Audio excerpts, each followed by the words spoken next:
For the first time in years, Washington and Ottawa appear to be on the same page, or so it seems. The White House lawn shimmered under the late autumn sun as two leaders stepped forward, hand extended, smiles carefully measured.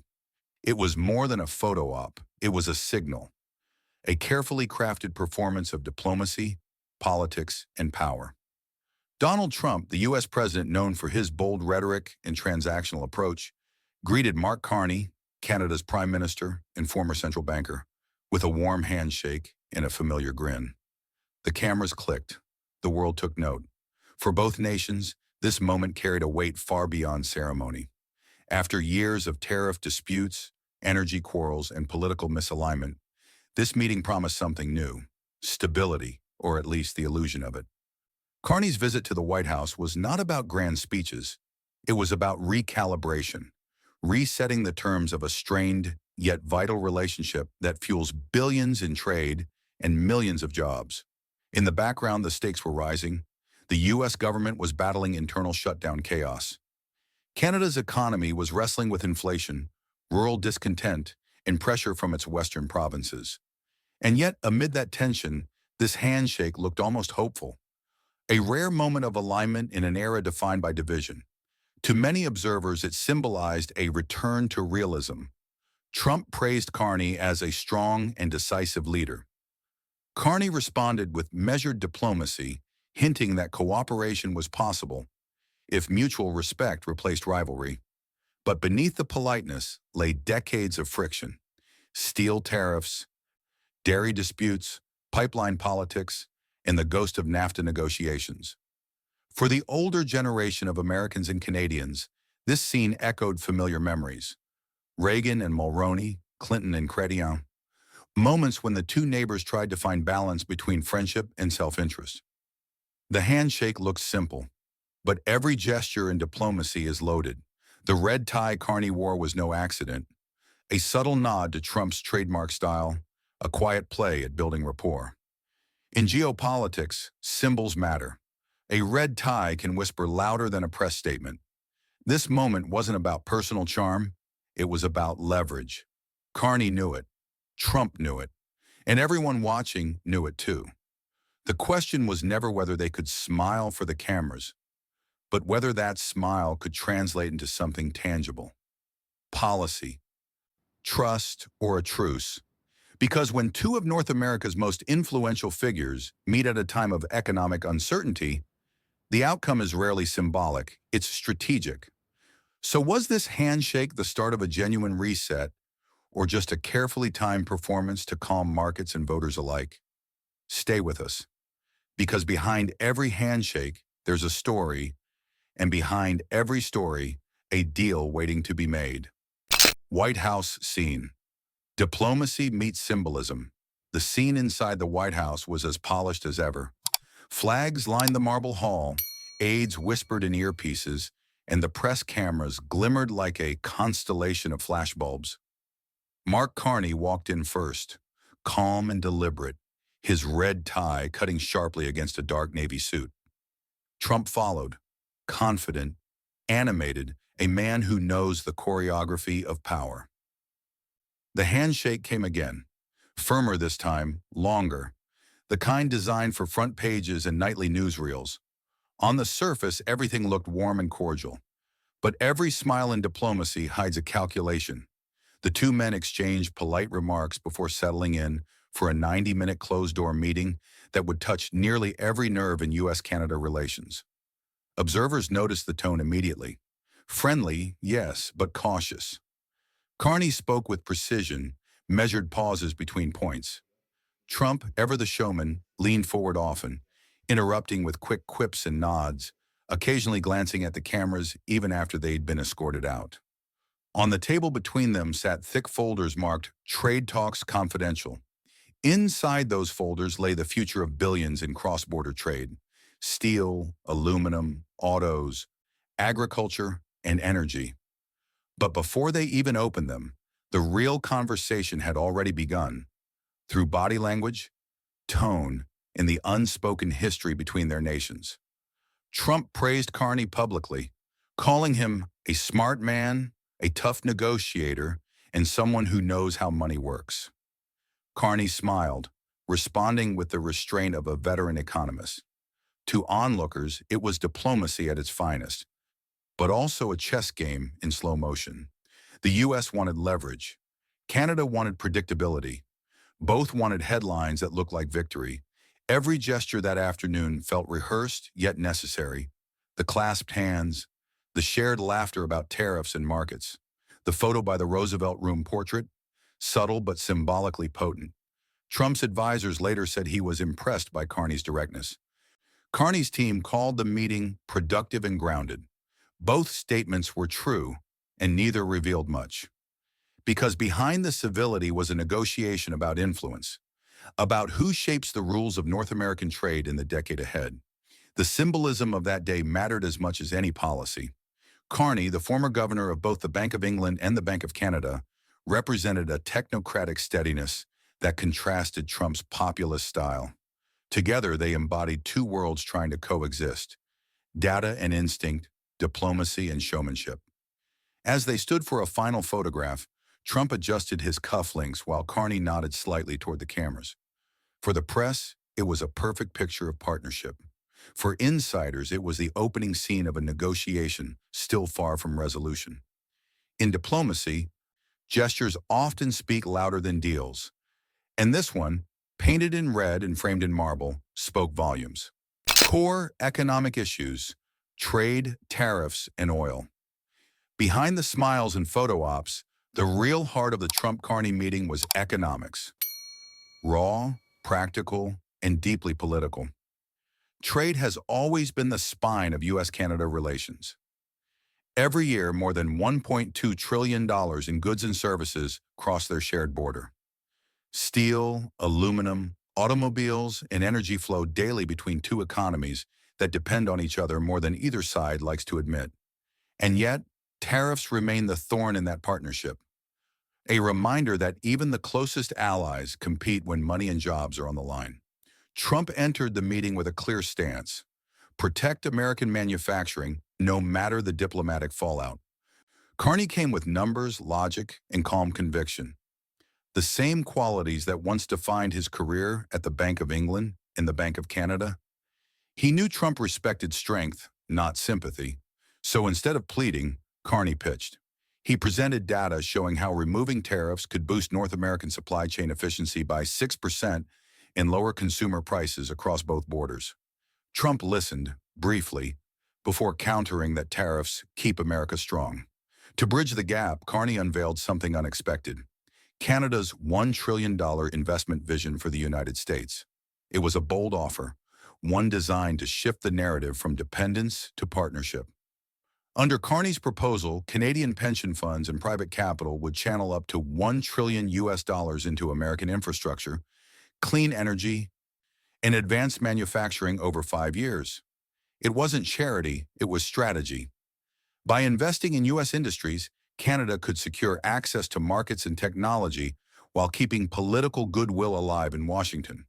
Trump, ever the businessman, reportedly leaned forward when he heard the figure. He called it a real number from a real friend. For a moment, the tension in the room softened, but beneath the optimism lurked old battles, especially the one over steel and aluminum tariffs that had strained relations since 2018. Carney framed the issue differently, not as a concession, but as a modernization. He suggested moving from broad tariffs to targeted industrial agreements that reward clean production and low-carbon output. That argument hit home. Trump's advisors saw an opportunity. Tariffs could be rebranded as strategic incentives instead of punishment.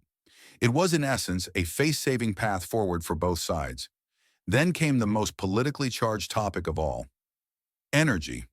Carney raised the possibility of reviving the Keystone XL pipeline, a long-canceled project that once symbolized both ambition and controversy. For Alberta, it meant jobs and regional revival. For Washington, it meant secure North American oil supply independent of global volatility. Carney positioned it not as an environmental loss, but as a geopolitical gain, a North American energy corridor in a fractured world. Trump didn't reject it. In fact, sources told AP News that he seemed open to discussing it further, a notable shift from previous years of political deadlock. Still, the pipeline question remains deeply divisive in Canada. Carney knew it, but raising it at the White House was a calculated risk, one that could reinforce Canada's leverage as an energy superpower rather than a polite neighbor. The economic layer of the meeting revealed the true contrast between the two leaders. Trump's approach was emotional, patriotism, jobs, control. Carney's was structural, numbers, systems, sustainability. One spoke to voters, the other spoke to markets. But both understood one truth: the North American economy rises or falls together. If trade weakens, so does confidence. If cooperation strengthens, both nations win, politically and financially. By the end of the discussion, no official deal had been signed, but a direction had been set. Progress through pragmatism, one senior Canadian aide described it, because in this room, diplomacy wasn't about words. It was about numbers that could move nations. This was more than diplomacy. It was economics dressed in politics, and every decimal carried the weight of two countries' futures. Political strategy between pragmatism and pressure.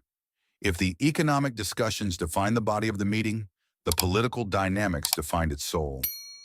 Behind the handshakes and polished statements lay a delicate balancing act, one that both men knew all too well. Donald Trump thrives on spectacle, Mark Carney thrives on precision, and somewhere between showmanship and strategy, the two found common ground. Trump's political brand has always been rooted in strength, control, and visible wins. He sees relationships not as partnerships, but as deals, temporary, transactional, and measurable.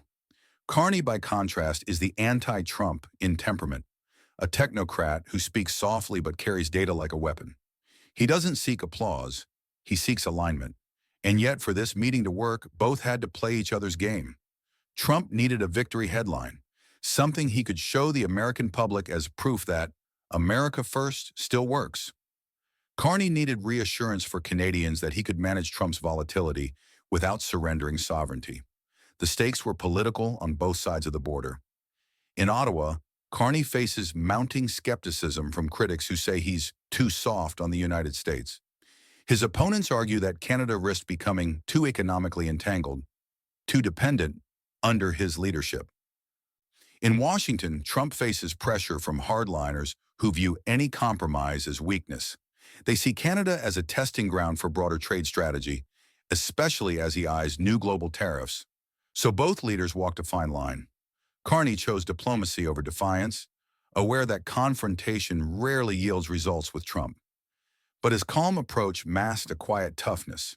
According to senior aides, Carney privately told his team before the trip, "We don't win by shouting louder. We win by outlasting." That philosophy defined his entire performance in Washington. He gave Trump respect, not submission. He offered investment instead of protest. And in doing so, he reframed Canada's role from junior partner to strategic investor. It was a subtle shift, but a significant one. Trump, too, sensed the optics. Publicly, he praised Carney for being a strong negotiator. Privately, aides say he viewed Carney as someone who speaks the language of money. And that's the language I understand. For Trump, Carney's global finance background made him credible. For Carney, Trump's unpredictability made him dangerous, but useful. Together, they navigated the conversation like two traders at opposite ends of a billion-dollar deal. Cautious, competitive, but mutually dependent. Still, the political implications extended beyond the room. In Alberta, where energy politics dominate, Carney's mention of the Keystone XL pipeline was met with cautious optimism and suspicion. Some saw it as a revival of national strength, others viewed it as a betrayal of climate commitments. Meanwhile, the opposition voices in Canada's parliament accused Carney of courting Trumpism, saying the meeting lacked transparency and clear deliverables. But Carney's calculation was long-term. He wasn't chasing headlines. He was building resilience. To him, the true political win lay not in signing a deal, but in securing a channel, a steady, reliable line of dialogue with Washington. As one Canadian analyst put it, Carney's diplomacy isn't loud, but it's built to last. He plays for decades, not days. That's what makes his approach both admired and misunderstood. Where Trump sees immediate leverage, Carney sees systemic balance. Where Trump sells results, Carney sells stability. Both leaders walked away from the meeting claiming success, but for very different reasons. Trump got the optics, Carney got the opening. And for the first time in a long time, Canada's strategy in Washington looked less reactive and more deliberate, less about survival and more about shaping the next move. Carney's diplomacy is less about applause, more about arithmetic, and in this equation, quiet persistence might just outlast the noise. Economic impact. What's at stake for both nations? When the cameras stopped flashing and the motorcades rolled away, the questions left behind were not about politics. They were about people. What does this meeting actually mean for the everyday American truck driver or the Canadian steelworker in Hamilton? Because behind every handshake, there's an economy waiting for its ripple. For the United States, the stakes are tied directly to manufacturing revival. Factories in Ohio, Michigan, and Pennsylvania, once the backbone of American industry, have been struggling to regain footing amid global competition. If tariffs ease, costs for imported Canadian metals could drop by as much as 12%, allowing U.S. automakers and construction companies to breathe again. Lower input prices could spark renewed hiring in small industrial towns that powered Trump's 2016 comeback. The kind of places where a few hundred new jobs can swing an entire district. But easing tariffs also comes with political risk. Hardline protectionists inside Washington view Canada's industries as rivals, not partners. They argue that reducing tariffs means outsourcing opportunity. That tension between short-term politics and long-term prosperity is exactly what this meeting sought to balance. For Canada, the economic stakes are just as profound. 85% of Canadian exports are linked to the U.S. market. When Washington sneezes, Ottawa catches a cold. Stability south of the border means security for Canadian factories, farmers, and financial markets. That's why Carney's $1 trillion investment vision was more than a proposal. It was a hedge. By injecting capital directly into U.S. industries, Canada hopes to secure privileged access to American supply chains while earning returns from their recovery. It's economic diplomacy in its purest form, and also a reminder of how deeply intertwined the two nations' fates really are. The energy discussion adds another layer. If Keystone XL, or its reimagined version, ever moves forward, thousands of pipeline and logistics jobs could return to both sides of the border. For Alberta, it means revival. For U.S. refiners, it means cheaper, more reliable oil supply. But energy is also where the divide between rhetoric and reality grows widest. Trump's drill and build agenda clashes with Carney's climate-conscious policies. Yet both leaders recognize that energy independence is no longer a national issue. It's continental. Meanwhile, farmers across Saskatchewan, Manitoba, and Iowa are watching closely. Changes in steel tariffs affect equipment prices, which in turn affect farm profits. A stronger North American trade framework could stabilize input costs, but uncertainty keeps many hesitant to expand operations or invest in machinery.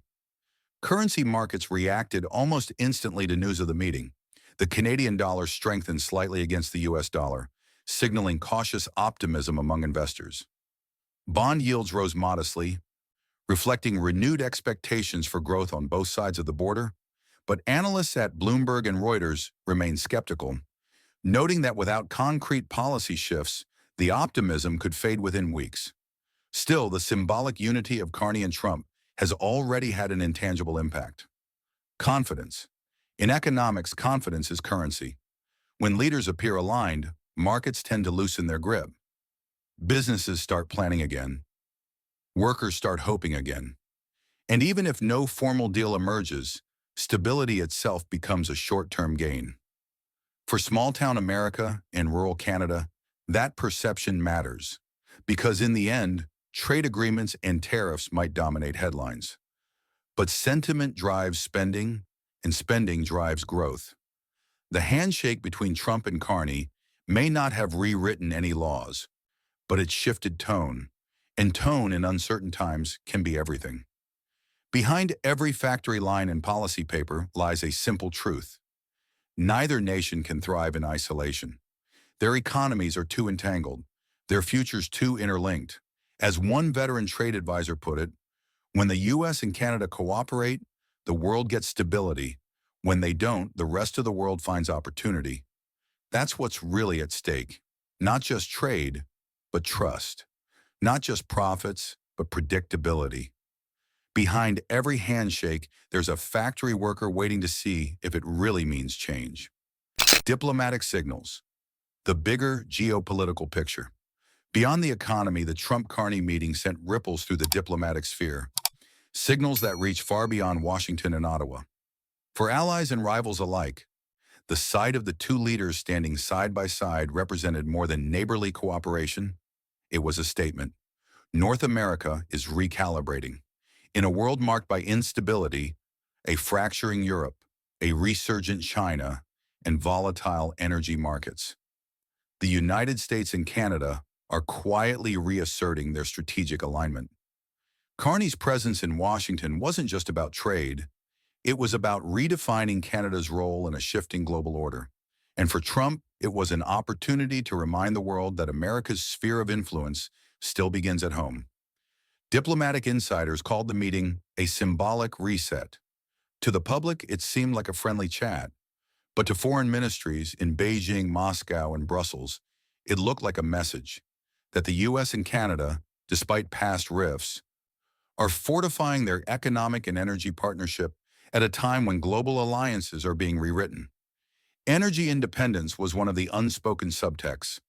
If Keystone XL, or a new iteration of it, becomes reality, it could transform North America into one of the most secure energy blocks in the world. That shift would not just strengthen economies, it would shift geopolitical leverage away from OPEC and Russia, recentering energy strategy in the Western Hemisphere. Trump framed it as strength through independence. Carney framed it as sustainability through partnership. Different words, same direction. The two also discussed Arctic cooperation, an area long overlooked but increasingly vital as melting ice unlocks new shipping routes and untapped resources. For decades, Canada and the US have quietly collaborated on northern defense and environmental monitoring. But the tone of this discussion was sharper, more strategic. It reflected a growing understanding that the Arctic is no longer just a scientific frontier. It's a geopolitical chessboard. Sources close to both governments describe the tone as cooperative realism. In other words, no illusions, no idealism, just mutual necessity. That same realism extended to security policy. According to the official readout from Ottawa, the two leaders reaffirmed commitments to NORAD modernization and deeper defense coordination. It wasn't flashy, but it mattered. Amid global uncertainty, the US-Canada defense relationship remains one of the most stable in the world, a quiet backbone of Western security.